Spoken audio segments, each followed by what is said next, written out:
Cuando tenía 20 años, durante el verano antes de mi último año de universidad, conseguí unas prácticas en una empresa de servicios financieros en el centro de la ciudad. No era nada glamuroso, mayormente ingreso de datos, hojas de cálculo y pasar el día frente a una computadora. Pero pagaba decentemente y se veía muy bien en mi currículum. Éramos otros 7 becarios, y estábamos todos apiñados en esta sección de oficina abierta con filas de cubículos. No ofrecían mucha privacidad, solo lo suficiente para que la charla trivial pareciera opcional. De los 7, 5 me caían bien, una mezcla de estudiantes universitarios relajados y con los pies en la tierra que no se tomaban las prácticas demasiado en serio. Otro chico, Eric, era el tipo que se tomaba todo como si fuera de vida o muerte, apenas hablaba y siempre tecleaba como si su teclado le debiera dinero. Pero el 7º becario, Alex, era algo completamente diferente. Cuando conocí a Alex, me pareció bastante normal. Quizás un poco torpe, pero todos lo éramos al principio. Era alto, delgado, algo pálido y tenía esa mata de pelo oscuro que siempre parecía un poco descuidada. No encajaba con el estereotipo de becario de finanzas, pero eso no fue lo que me desconcertó. Fue la forma en que actuaba conmigo. Al principio, era sutil. Aparecía en mi cubículo durante el día y se inclinaba sobre el divisor. Las paredes del cubículo eran bajas, por lo que solo su cabeza era visible por encima, lo que lo hacía parecer increíblemente alto, como de 2 metros. Inclinaba la cabeza ligeramente, sonreía con una mueca extraña y congelada, y empezaba a hablar con una voz deliberadamente rara, como si intentara sonar espeluznante a propósito. Yo me reía incómodamente, fingiendo que me parecía gracioso, pero recuerdo haber pensado que era algo extraño de hacer en un entorno profesional. Decía cosas al azar, como, trabajando mucho o, casi nada, Ronnie, con ese tono lento y antinatural, y luego mantenía la sonrisa por demasiado tiempo. Las primeras veces, pensé que solo estaba siendo excéntrico o que se esforzaba demasiado por destacar. Algunas personas en las prácticas son así de torpes, así que no quise darle mucha importancia. Pero luego empezó a ocurrir con más frecuencia. Cada día, al menos una vez, veía su cabeza levantarse lentamente por encima de la pared de mi cubículo. Esa misma sonrisa forzada pegada a su molesta cara, y empezaba alguna conversación extraña que no tenía sentido. A veces hacía bromas que no eran graciosas, o mascullaba frases al azar que no venían a cuento. Y cada vez, usaba esa misma voz inquietante, como un susurro burlón. Honestamente, una muy buena comparación reciente de la voz que usaba era la que Charlie Hunnam hizo para su papel como Ed Gein. Los otros becarios también lo notaron, pero la mayoría se lo tomaban a risa, pensando que Alex se comportaba raro a propósito para aligerar el ambiente. También creo que pensaron que Alex y yo habíamos desarrollado algún tipo de relación que el resto no tenía con él. Había algo en la forma en que lo dirigía solo a mí que me hacía sentir incómodo. No es que yo lo tratara de manera diferente. Era como si yo fuera su público personal para cualquier acto espeluznante que estuviera tratando de montar. Con el paso de las semanas, sus visitas se hicieron más largas. Se inclinaba y se quedaba allí por minutos, mirándome fijamente mientras hablaba, a veces sin decir mucho, solo mirando. Fingía una risa, decía que tenía que terminar un informe y esperaba que captara la indirecta. Rara vez lo hacía. Luego, una noche, unas 6 semanas después de empezar las prácticas, estaba en casa cenando cuando sonó mi teléfono. Era un número que no reconocí. Normalmente no contesto llamadas de números desconocidos, pero como esperaba una confirmación de entrega, contesté. Cuando dije hola, lo único que escuché durante unos segundos fue silencio. Luego, de repente, oí una voz que reconocí al instante. Era la voz de Alex, el mismo tono forzado y espeluznante que siempre usaba en la oficina. Dijo, la marea está subiendo, saca tu bote del agua. Pero esta vez su voz era un poco más fuerte, casi un grito. Arrastró las palabras como si estuviera recitando un acertijo, y luego estalló en una carcajada desquiciada antes de colgar. Lo que me puso los pelos de punta no fue solo la llamada, fue el hecho de que nunca le di mi número a Alex, ni una sola vez. Lo siguiente que hice fue enviarle un mensaje de texto al número, preguntando si era Alex, pero el mensaje indicaba no entregado, y cuando lo busqué, era un número de teléfono fijo. Fue entonces cuando realmente empecé a asustarme. ¿Cómo consiguió mi número? ¿Por qué me llamaba así? Intenté racionalizarlo. Quizás lo encontró en una lista de contactos de la empresa o algo así. Pero incluso entonces, la forma en que dijo esa frase no me cuadraba. No podía dejar de reproducir el sonido de su risa en mi cabeza. No sonaba como alguien bromeando.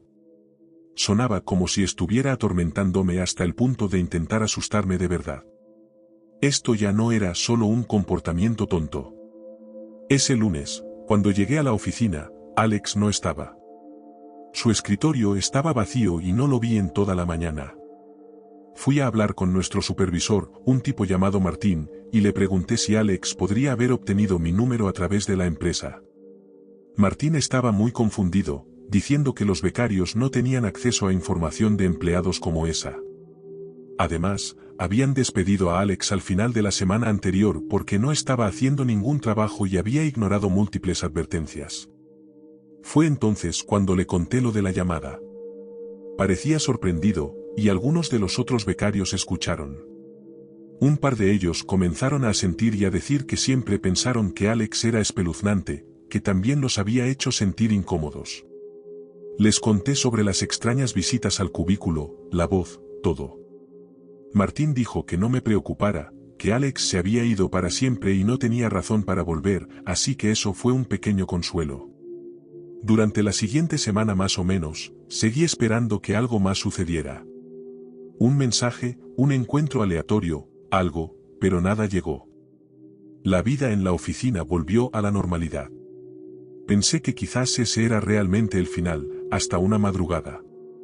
Era un viernes, alrededor de las 5 de la mañana. Afuera todavía estaba oscuro, salvo por una tenue luz gris que se colaba por las persianas. Me desperté porque creí haber oído algo, quizás un ruido de afuera. Me hizo levantarme y mirar por la ventana. Ojalá no lo hubiera hecho. De pie en mi patio trasero, a mitad de camino entre los árboles y la luz del porche, había una figura mirando hacia mi ventana. Aunque apenas amanecía, pude reconocerlo de inmediato, la complexión delgada y el pelo desordenado, la forma en que estaba perfectamente erguido. Era Alex. Durante unos segundos no pude moverme, solo lo miré fijamente, intentando asimilar lo que veía. Y entonces, tan claro como el día, lo escuché pronunciar mi nombre con esa misma voz espeluznante y teatral que siempre usaba en el trabajo. La arrastró, larga y cantarina.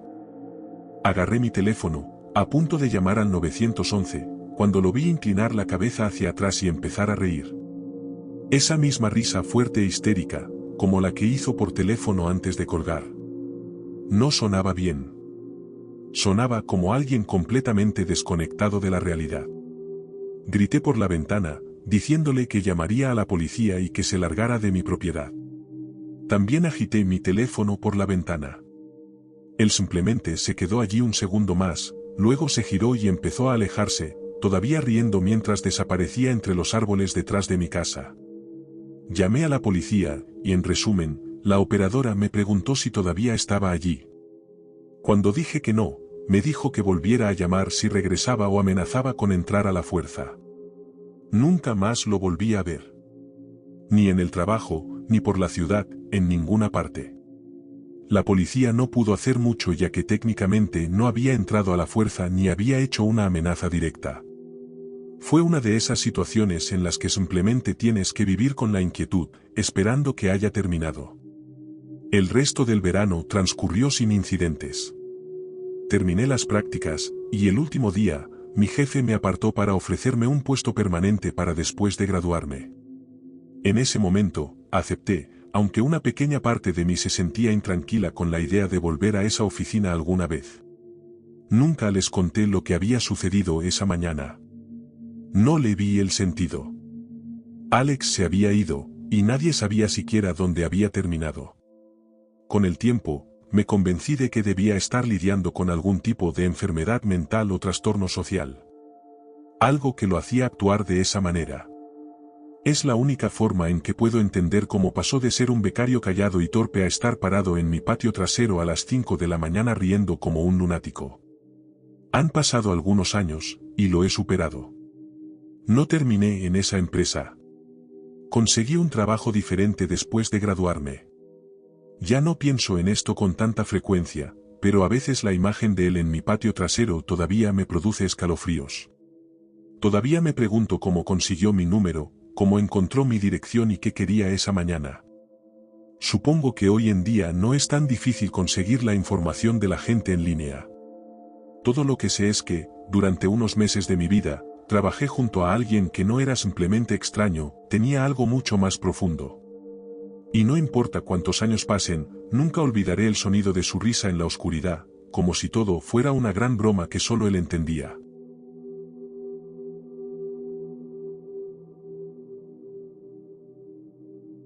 Todo esto ocurrió cuando tenía 17 años. Era mi primer trabajo de verdad, en un supermercado local de nuestro tranquilo pueblo en Vermont. Esa clase de lugar donde todos se conocían y donde, aparentemente, nunca pasaba nada. Al principio me gustó el trabajo. Era sencillo y la mayoría de mis compañeros eran amigables. Rápidamente me adapté a la rutina con los cajeros y algunos de los reponedores, sobre todo durante las horas de poca afluencia.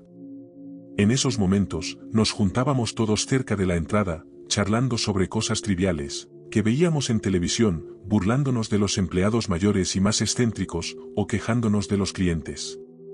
Ese tipo de cosas. Era de los pocos momentos de mi turno en los que sentía que no estaba solo detrás de una caja, mirando una pantalla o una pared en blanco todo el día. Dependiendo de quién fuera el supervisor, el ambiente era más relajado o más estricto. Si era un supervisor joven, la gente estaba más tranquila, con sus teléfonos, y socializaba sin problemas en la parte delantera.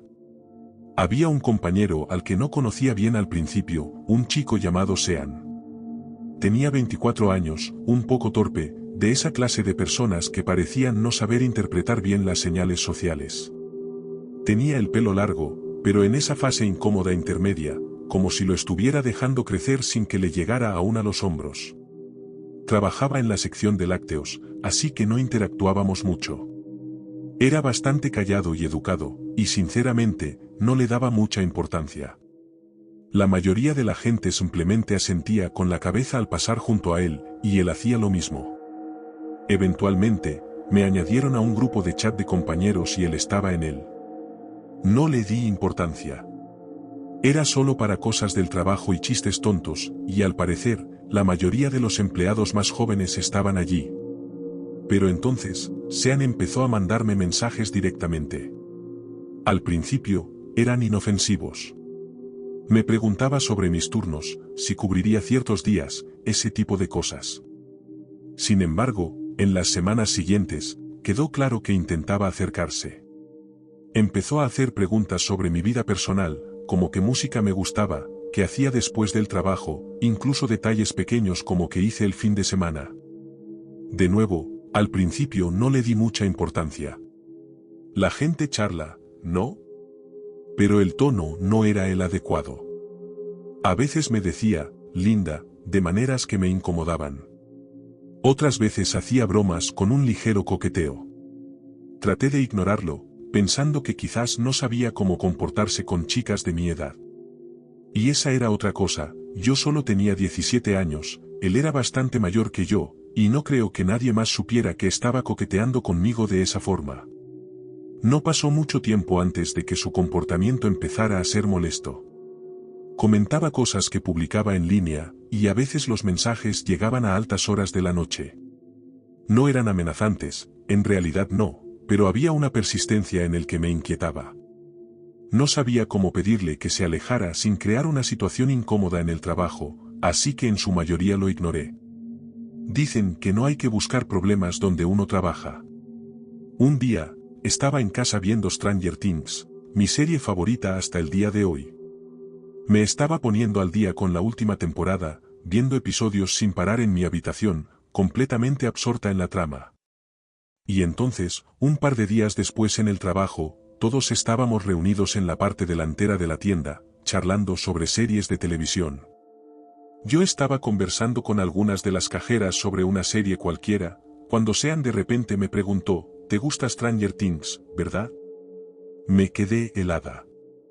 No recordaba haberle hablado a nadie del trabajo sobre mi serie. Solo asentí con la cabeza, intentando quitarle importancia.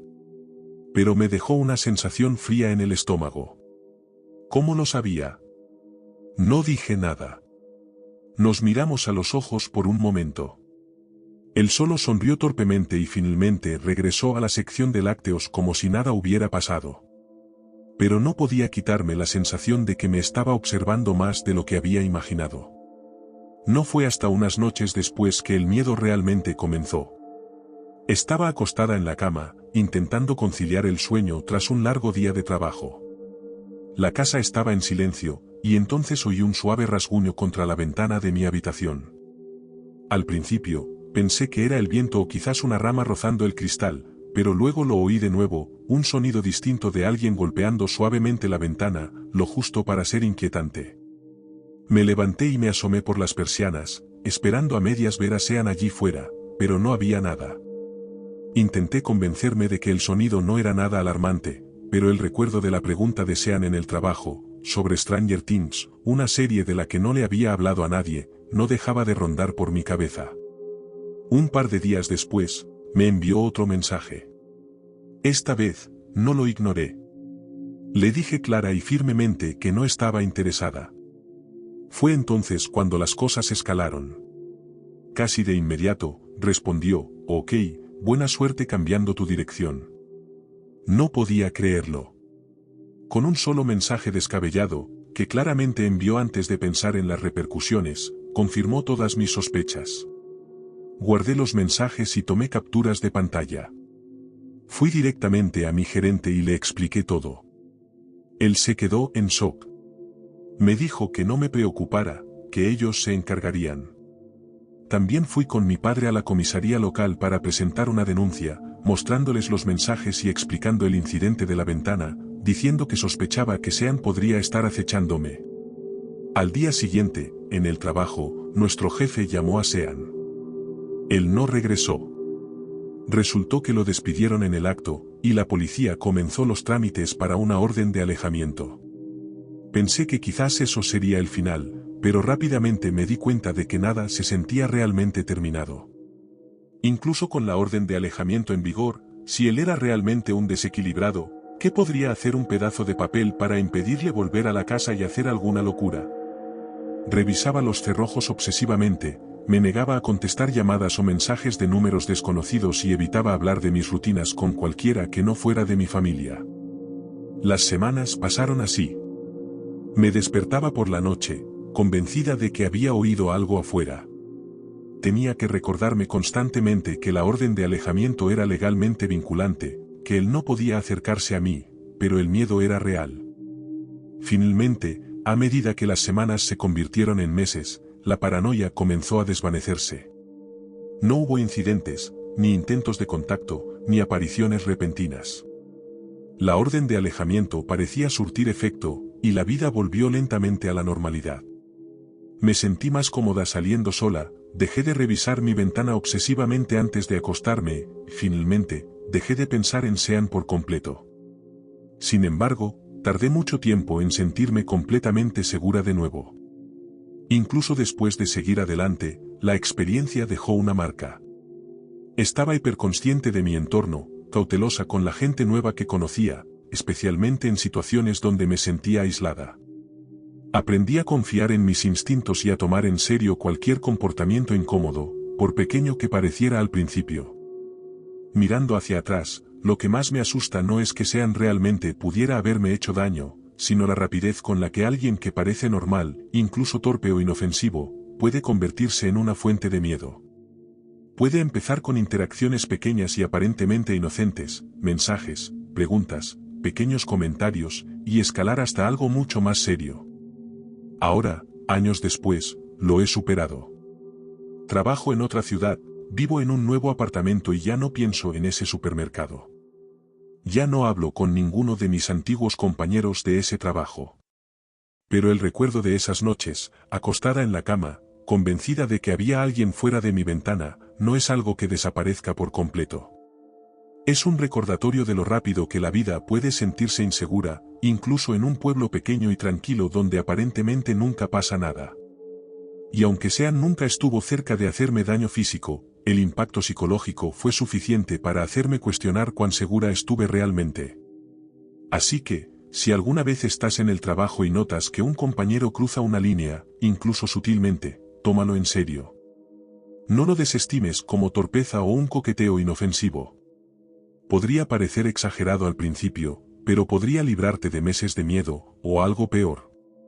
Porque a veces, el peligro no es obvio.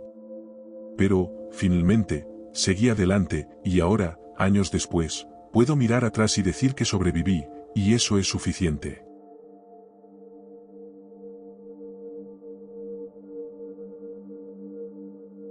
Cuando tenía 26 años, empecé a trabajar en una pequeña oficina de seguros en una tranquila zona de Pensilvania. Era el tipo de oficina ubicada detrás de un centro comercial, con una larga fila de escritorios, luces fluorescentes que parpadeaban y un constante olor a café. No era un trabajo glamoroso, pero pagaba las cuentas y me llevaba bien con la mayoría de la gente. El trabajo podía ser aburrido, especialmente los días lentos cuando los teléfonos apenas sonaban, pero era dinero fácil. Normalmente trabajaba en el turno de día, pero ese viernes en particular, me tocaba ayudar a cerrar la oficina porque estábamos atrasados con el archivo de un lote de registros de clientes. Había una advertencia de una gran tormenta esa tarde, de esas que monopolizan todas las noticias locales. Desde el momento en que me desperté esa mañana y miré por la ventana, supe que sería un día oscuro y tormentoso. Cerca de las 3 de la tarde, la lluvia comenzó a caer tan intensamente que no se podía ver el final de la calle. Los truenos llegaron poco después, haciendo vibrar las ventanas cada pocos minutos. Sinceramente, yo estaba disfrutando del ambiente de la tormenta. Entonces, el gerente decidió dejar que la mayoría de los empleados se fueran temprano antes de que empeorara, pero un par de nosotros nos ofrecimos a quedarnos para terminar algunos trámites. La única otra persona que se quedó fue un chico llamado Tom, quien había empezado a trabajar allí unas 2 semanas antes. Tenía poco más de 30 años, era alto, callado, de alguna manera, inquietante de una forma que no podía describir. No diría que era espeluznante, solo, extraño. Nunca hablaba mucho con nadie, pero siempre estaba cerca. Si iba a hacer café, él aparecería 2 minutos después. Si estaba reponiendo papel, él aparecía fingiendo hacer lo mismo. Supuse que simplemente era socialmente torpe. Cuando dieron las 5, la tormenta estaba en su apogeo. Juro que cada pocos segundos un relámpago iluminaba el cielo, seguido de un trueno que hacía vibrar el suelo. La oficina se sentía más vacía de lo normal, y el zumbido habitual de las luces fue reemplazado por el sonido de la tormenta. Tom estaba sentado en su escritorio, unas filas más allá, escribiendo algo en su computadora que desde donde yo estaba parecía no tener sentido.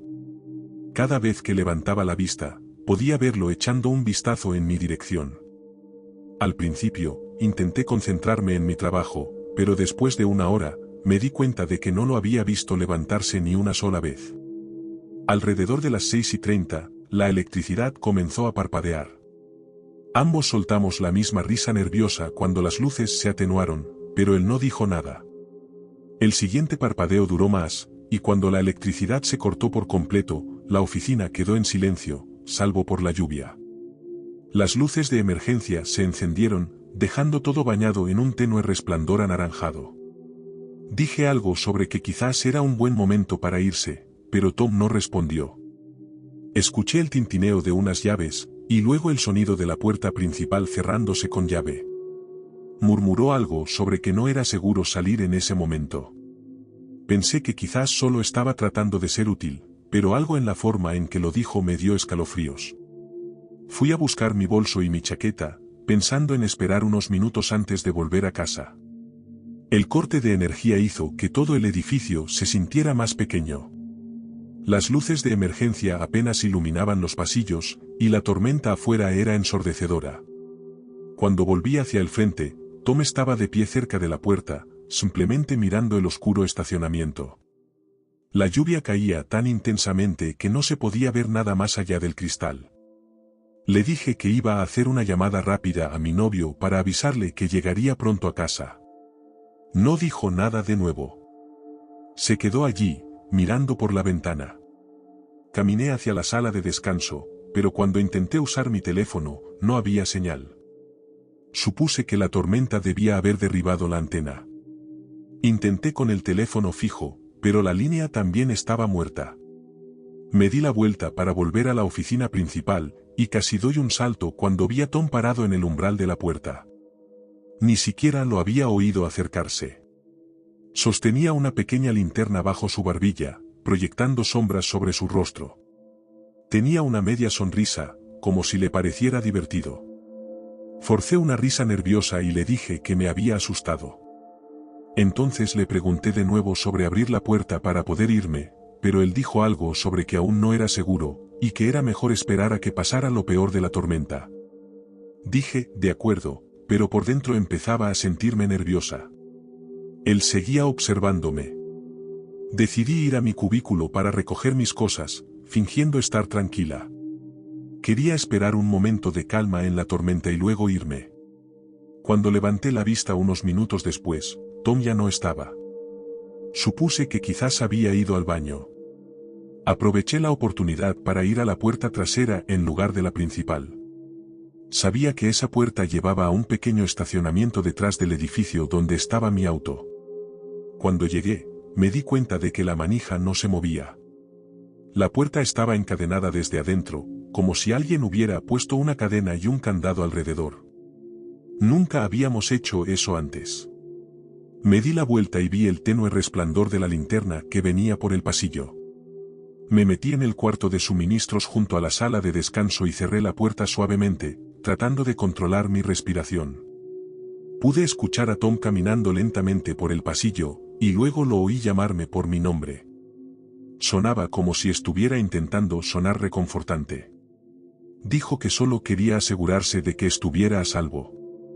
No me moví ni dije una palabra. Mi corazón latía tan fuerte que pensé que probablemente él podría oírlo. Pasó junto al armario, y por unos segundos, pude ver la delgada tira de luz de la linterna brillando por debajo de la puerta. Luego desapareció. Un fuerte estruendo de trueno hizo temblar el edificio. El sonido de la lluvia se hizo aún más fuerte por un segundo, y me di cuenta de que parte del techo sobre la sala de descanso debía estar goteando. Esperé, calculo, 10 minutos antes de finalmente armarme de valor para abrir un poco la puerta. El pasillo estaba vacío. El haz de luz de la linterna ya no estaba. Salí con cuidado y me dirigí de nuevo hacia el frente. Cuando doblé la esquina, me quedé helada. La puerta principal de cristal estaba completamente destrozada. La lluvia entraba a raudales por el suelo, empapando la alfombra. Tom no estaba a la vista. Dudé, preguntándome si se habría ido afuera, pero luego me di cuenta de que esta era mi única oportunidad. Salí corriendo por la puerta bajo la lluvia torrencial y sprinté hacia mi auto. Ni siquiera me importó mojarme por completo. Mis manos temblaban tanto que apenas pude meter la llave en el encendido. Salí a toda velocidad del estacionamiento sin mirar atrás ni una sola vez. Cuando finalmente llegué a casa, cerré todas las puertas con llave y me senté en mi sala, temblando, observando la lluvia golpear mis ventanas. No dormí esa noche. Mi antigua escuela secundaria tenía una tradición llamada Candygram. Pagabas por una nota y un dulce que se entregaban a un amigo. Esto solía ocurrir durante las festividades o las temporadas de recaudación de fondos. La verdad es que nunca recibí uno. Sí, tenía muchos amigos, pero ¿qué tipo de estudiante de secundaria pagaría $5 por algo así? Halloween de 2022. Estaba en mi primera clase del día, la de tutoría. Y como cada año, estaban repartiendo los candygrams. Imaginen mi sorpresa cuando me entregaron uno. Al principio, supuse que era de mi mejor amigo y que habría escrito alguna tontería. Pero no. Solo decía, eres lindo, con cariño, Anónimo. Me sentí eufórico. Hasta ese momento, nadie había mostrado mucho interés en mí, y la idea de que alguien se tomara la molestia y gastara dinero en mí era muy halagadora. Se lo mostré a mis amigos en la clase de tutoría y luego pasé a la siguiente. Pero esta vez, alguien sabía quién podría ser anónimo. Decían que una chica de su clase de tutoría estaba muy enamorada de mí, pero no quisieron decirme quién. Después de mucho adivinar, me decidí por una persona, Trisa. Ella era amiga de una amiga. Hasta ese momento, solo había hablado con ella una vez durante una clase de gimnasia, y tuvieron que recordarme cómo lucía. El día transcurrió, tuvimos una asamblea de Halloween, todo normal. Al salir del gimnasio, miré hacia atrás para ver si mis amigos estaban cerca, y aquí, Trisa estaba de pie detrás de mí. La razón por la que recuerdo esto con tanta claridad es porque se puso una máscara de La Purga tan pronto como hicimos contacto visual. Sé que suena a que lo escribió un mal autor de terror, pero les juro que así fue. No hace falta decir que salí corriendo y esa noche tuve una experiencia de dulce o truco que fue legendaria. Al día siguiente, abrí mi casillero y encontré un trozo de cartulina rosa, doblado. Era un poema: rosas son rojas, violetas son azules. Tú eres para mí, y yo te amo, amante secreto. Miré eso y corrí hacia mi amigo, y ambos nos doblamos de la risa. Las semanas siguientes, encontré unas 2 notas en mi casillero cada día, pero las peores decían cosas como: te observo en tu casa, puedo imaginar cómo se vería nuestra casa cuando estemos casados, tus pies probablemente huelen increíble, hola, soy yo, que tengas un buen día, acosadora. Todo esto es palabra por palabra, y justo ahora me están dando escalofríos. Ella seguía firmando las notas alternando entre la observadora, amante secreto, anónimo o acosadora. ¿Y por qué alguien se llamaría a sí misma acosadora? La mayoría de las veces, mis amigos la veían deslizar notas en mi casillero durante los cambios de clase, y una vez incluso la vi hacerlo yo mismo. En una semana, todos mis amigos conocían cada detalle de este fiasco, y les parecía bastante divertido. Sinceramente, a mí también. ¿Recuerdan a esa amiga de una amiga? Bueno, ella y yo somos muy cercanos, y vive a solo 5 minutos caminando de mi casa. Me contó que, cuando ella y Trisa estaban juntas, Trisa no paraba de mencionarme y de hacer preguntas sobre mi familia. Luego, le pidió a mi amiga que le mostrara mi casa. Mi amiga se negó rotundamente, pero Trisa fue muy insistente, y por más veces que le dijo que no, Trisa seguía preguntando y preguntando. Mi amiga nunca le dio mi dirección y terminó echando a Trisa de su casa. Esa misma amiga me añadió a un documento de Google que el grupo de amigas de Trisa usaba para hablar durante el día escolar. Y absolutamente todo era sobre mí, qué llevaba puesto ese día, con quién caminaba, cómo Trisa y yo haríamos una pareja tan buena. Trisa incluso anotó los números de matrícula de mi mamá en el documento. Ojalá tuviera una captura de pantalla, pero ya no tengo ese dispositivo. Tengan en cuenta que yo tenía 12 años cuando esto ocurría, así que fui muy estúpido y revelé mi presencia en el documento. No recuerdo exactamente lo que dije, pero fue algo así como: ¿qué demonios es esto? Añadí a mi mejor amigo al documento, y él empezó a actuar, afirmando que éramos pareja y que Trisa debía alejarse. Trisa dijo que lo sentía, y todo se calmó por unos días. Volví al documento para ver si algo más había sucedido, pero ahora solo estábamos Trisa y yo. Ella contó una historia sobre cómo estuvo toda la noche llorando, escribiendo una disculpa y cómo la tiró al fuego. No tengo idea de por qué sintió la necesidad de compartir todo esto. Fue entonces cuando decidí que iría a hablar con la consejera escolar. Me entristece admitir que hasta ese momento, todo me había parecido bastante entretenido, pero algo en el hecho de que ella quemara cosas me perturbó. Después de contarle toda esta historia a la consejera, sacaron a Trisa de clase. Pero adivinen qué. No eliminaron el documento. Todavía me desconcierta como lo único que obtuvo fue una reprimenda, pero aún así le dejaron una forma de comunicarse conmigo. Dijo un montón de cosas extrañas que he bloqueado de mi mente a estas alturas, pero recuerdo que dijo que cuando mencionaron mi nombre mientras la regañaban, sintió un enorme nudo en el estómago. No hace falta decir que me salí del documento y no le di más atención. Hay que recordar que, durante todo este tiempo, nunca había hablado con ella en persona.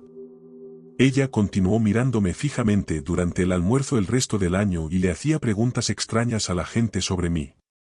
Pero, afortunadamente, eso se detuvo ahora que estamos en la preparatoria. Ocasionalmente la veo en los pasillos y simplemente paso junto a ella lo más rápido posible. Espero que haya superado esa etapa y haya madurado un poco, porque su comportamiento era súper extraño.